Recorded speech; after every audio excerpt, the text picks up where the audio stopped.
One thing my wife and I really love to do is travel. We actually have a dedicated sinking fund we both contribute to from each paycheck. It sits in a high yield savings account, and my goal is always to keep it at least 15,000 saved in it. The only problem? As soon as we have enough saved for one trip, my wife is already planning the next one. Go figure. It wasn't a surprise to me, but after a long, cold winter, we decided we needed a February beach escape. So this year, we're heading back to Punta Cana in the Dominican Republic. I think this is our fourth time visiting. In this video, I'm going to break down the resort we stayed at, the food and entertainment, what we liked, what needs improvement, and tips for the first time visitors. Cost breakdown. We spent about $3,300 total. That covered plane tickets, round-trip private transportation, the all-inclusive resort, a Wednesday through Tuesday stay. We fly midweek to save on airfare. On top of that, we also paid to have someone watch our dog while we were gone. When you break it down, we paid about $235 per person per day. Travel day and pro tip. The flight was about 4 to 5 hours depending on the airline and routing. Just enough time to watch almost 2 full movies. Now here's a pro tip. When you land in Punta Cana, grab your luggage and get through customs, but make sure you already have transportation arranged. If you don't, you'll walk through what feels like a gauntlet of vendors trying to sell you rides and excursions at inflated prices. We booked private transportation ahead of time, and it took about 35 minutes to get from the airport to the Grand Bavaro Princess Resort. Check-in and timeshare warning. Check-in was smooth since we arrived midweek. But here's one thing I didn't like about the resort travel. Right across from the check-in is the concierge desk. As we were checking in, a concierge pulled us aside to sign up for a welcome package. Welcome package. Let me translate. It wasn't a welcome package. It was a timeshare presentation. Sorry, a vacation club. If you're not familiar, they schedule you for a 1-hour morning presentation where they try to sell you into paying for a vacation property for life. In exchange, a free breakfast and maybe a tote bag. Hard pass. If you go, just politely decline. The resort overview. The resort has 3 pools. One is platinum, guests only. A beach with soft, walkable sand. Several specialty restaurants. A buffet. A cappuccino cafe. Nightly entertainment. A walking path around the property. And even a casino outside the gates. My wife and I mostly hung out in the main pool, which sits right next to the beach. That's where they do water aerobics and afternoon games. On the last day, they had a foam party and even a canoe race across the pool for a bottle of liquor. The beach was beautiful, swimmable water, soft sand. Vendors walk occasionally, but if you politely say no, they move on. We also loved stopping at the cappuccino cafe before dinner every night. One downside, mosquito at night. Some evenings, staff were spraying trees to reduce them. Food review. Let's talk about the restaurants. Hacienda, the Spanish restaurant. This is one of the best meals we've had. They're known for Spanish food. We ordered tacos made tableside, soup, salad, and rice dishes. Everything was delicious. Drinks were mostly limited to house liquor and Presidente, the local beer. Imported beer costs extra. The tequila shots had a weird minty aftertaste, so I stopped after 2.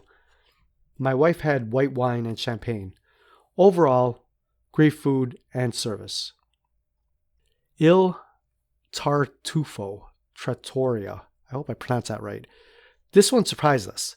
Nice atmosphere. Dress code requires men to wear collared shirts, and they start you with bread, cheese, and olive oil. I had Caesar salad and risotto with sausage. My wife loved the nutty bread, so much she asked for seconds. This was the only place in the resort where we could get limoncello, so we had 2 shots each. It was good enough that we booked a second night. Definitely one of the top spots. Tanuki Teppanyaki. This is your typical hibachi style setup, where you sit around a metal grill and its chef puts on a show. Food was fine: chicken, beef, fried rice, vegetables. But I'll be honest, it tasted like someone thinks teppanyaki should taste. I might be biased since I'm Asian and I have eaten at a lot of teppanyaki restaurants. It wasn't bad, just average.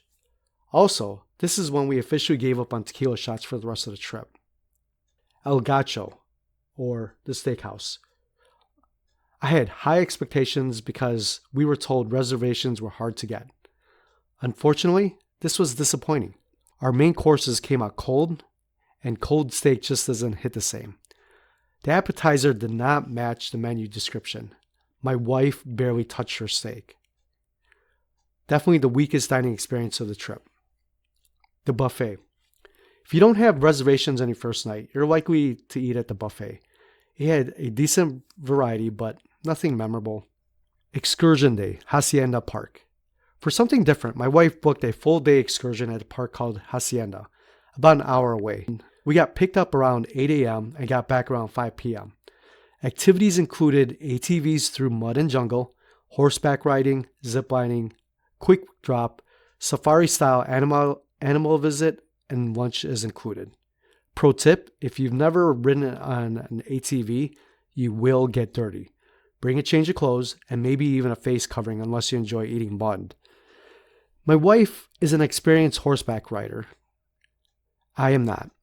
I somehow ended up with a young horse that wanted to sprint while she got the calm, older horse. We had fun, and we were exhausted by the end of the day. Nightlife. This was a mixed bag. There was entertainment every night. Well, technically.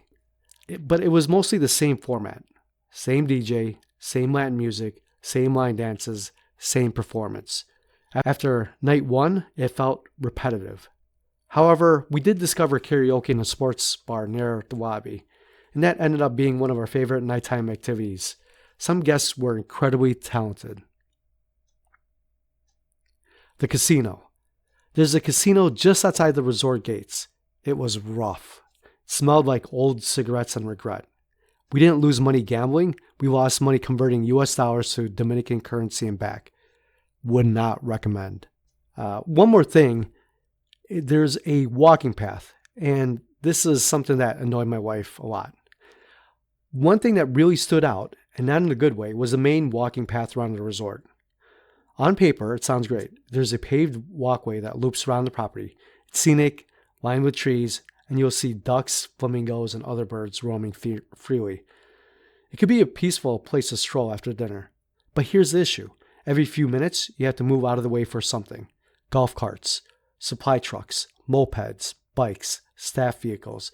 It never really felt like a pedestrian walkway. It felt like a shared service road.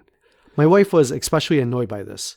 Every time we tried to enjoy a quiet walk, we'd hear a vehicle coming up behind us and have to step aside. It kind of kills the relaxing resort vibe when you're constantly looking over your shoulder. It's not a deal breaker, but one of those small things that adds up over a week. Final verdict? Overall, the resort was just okay. 2 restaurants were above average. The others were average or disappointing. Entertainment got repetitive. Drinks were limited unless you paid extra. And surprisingly, the first resort we've stayed at where staff doesn't consistently greet guests. For about $235 per person per day, I expected a bit more. Would we go back to Punta Cana? Absolutely. Would we stay at this specific resort again? Probably not. But the beach, the warm weather in February, and the time to get away together, still worth it. See you guys on the next one.